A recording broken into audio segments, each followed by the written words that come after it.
Halo teman-teman, sekarang kita akan belajar tentang indikator Bollinger Band.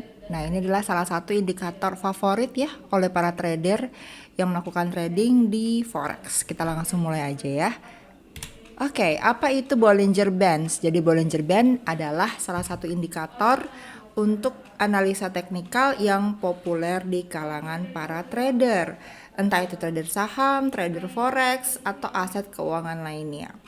Dan ini diciptakan oleh Bapak John Bollinger di tahun 1980-an.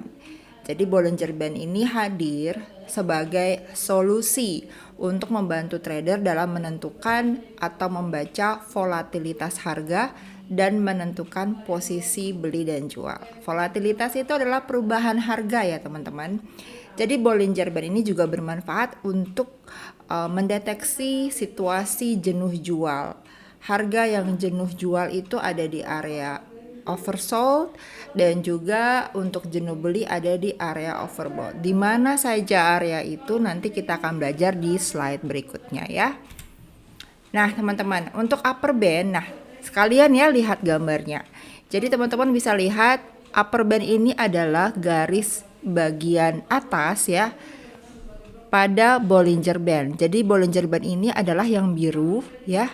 Area biru ini dengan batas-batas garis berwarna biru. Kemudian di bagian atas inilah yang disebut dengan upper band. Band itu pita ya, Bollinger Band berarti pita ya. Pita Bollinger. Tapi untuk lebih memudahkan karena terlihat seperti garis, maka kita juga bisa menyebutnya garis upper, garis atas atau upper band ya. Kemudian kita lihat lagi garis tengah yang berwarna kuning ya. Ini disebut dengan middle band. Middle itu tengah. Jadi garis pada Bollinger Band di bagian tengah. Kemudian ada lower band. Lower band itu adalah garis pada Bollinger Band yang terletak di posisi paling bawah. Ya, ini paling bawah ya. Oke, jadi gampang ya teman-teman ya. Nah, kita akan ke middle band dulu. Jadi middle band itu sebenarnya yang garis tengah yang berwarna kuning ini ya teman-teman. Ini adalah moving average yang merupakan dasar untuk perhitungan upper band dan lower band. Jadi ini adalah dasar ya untuk membantu perhitungan.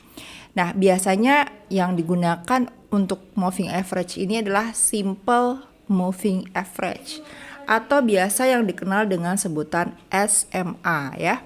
Jadi dengan Bollinger Band kita bisa mengenal kondisi pasar saat ini. Jadi misalnya nih, kalau teman-teman lihat ketika Bollinger Band-nya melebar, itu artinya pasar sedang dalam keadaan ramai.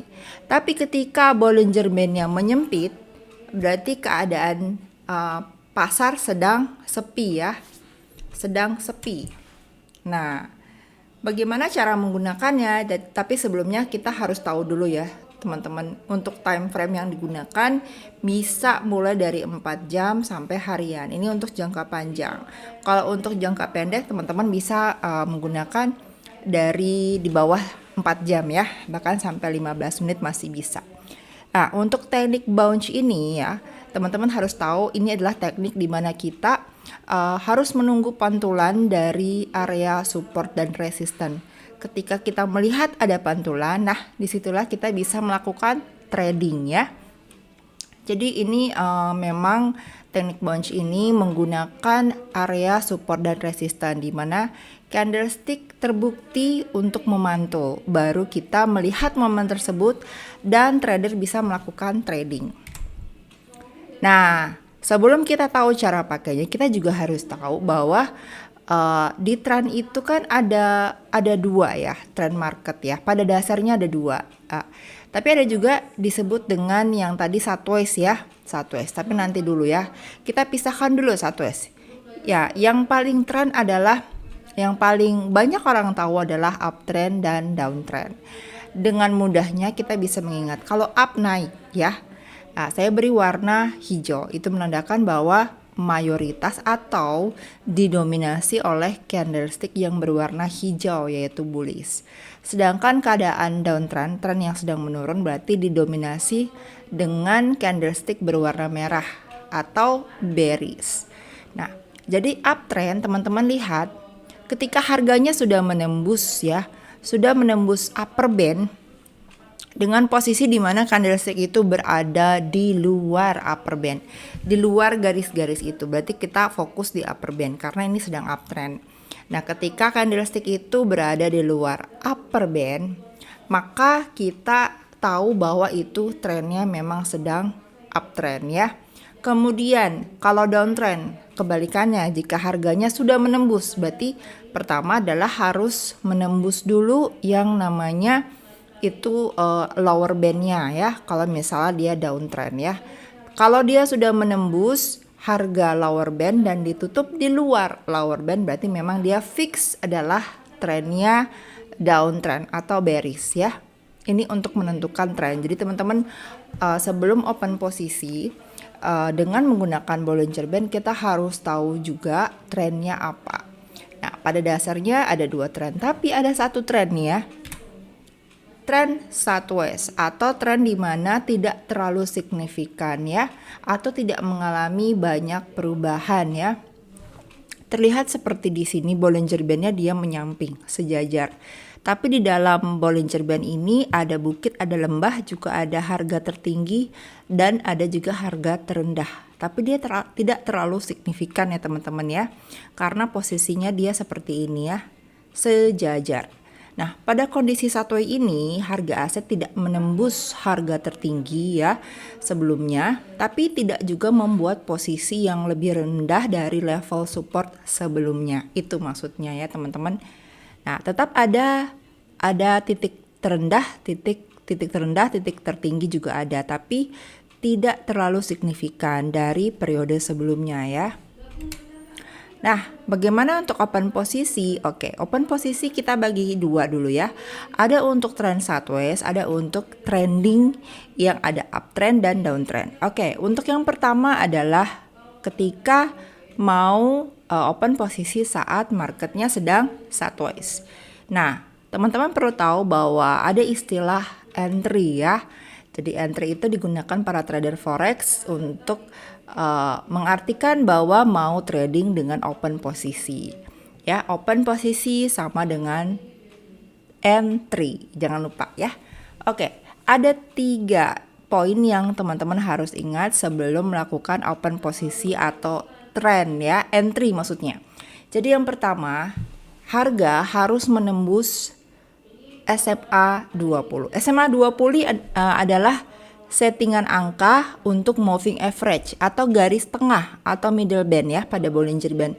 Ini default, ini adalah settingan bawaan dari Bollinger Band. Jadi tidak perlu dirubah ya teman-teman ya. Tergantung dari time frame-nya sebenarnya. Jadi tentunya akan berbeda ya. Tapi untuk pemula lebih baik tidak perlu merubah dulu settingan angkanya. Gunakan saja dengan angka bawaan dari Bollinger Band-nya ya. Nah, kalau bawaannya itu kan settingannya adalah 20 ya, dengan deviasi 2. Oke, jadi harus tahu bahwa harga telah menembus atau melewati garis tengah ini ya, itu patokannya. Nah, yang kedua baru kita merujuk kepada mau open posisi apa nih, open posisi buy atau open posisi sell ya, mau entry buy atau mau entry sell. Kalau teman-teman mau open posisi buy atau entry buy, nah patokannya adalah harga sudah menembus middle band ya, SMA 20 ini, tapi arahnya. Nah, arahnya adalah dari bawah ke atas ya. Misalnya yang mana? Misalnya yang ini ya, lihat kursor ya, saya gerakan kursor. Jadi dari bawah ke atas dan sudah menembus garis tengah dari Bollinger Band-nya, maka teman-teman bisa bersiap untuk open posisi buy atau entry ya. Nah, kalau teman-teman ingin open posisi sell, ya, teman-teman bisa lihat harga sudah menembus juga ya. Seperti poin pertama, harga sudah menembus, tapi arahnya adalah dari atas ke bawah. Ingat kalau sell, ya, dia menjual berarti dari atas ke bawah. Sudah menembus seperti yang saya gerakan kursor di sini ya. Teman-teman lihat dari atas ke bawah dia menembus garis tengah, yaitu SMA 20 ya. Nah, teman-teman bisa open posisi sell ya. Nah, target close-nya adalah ketika harga mencapai lower terdekat ya. Lower terdekatnya tentunya adalah lower band karena sell. Kalau dia mau open posisi buy berarti harga mencapai lower, bukan lower ya, harga mencapai upper band karena dia mau open posisi buy.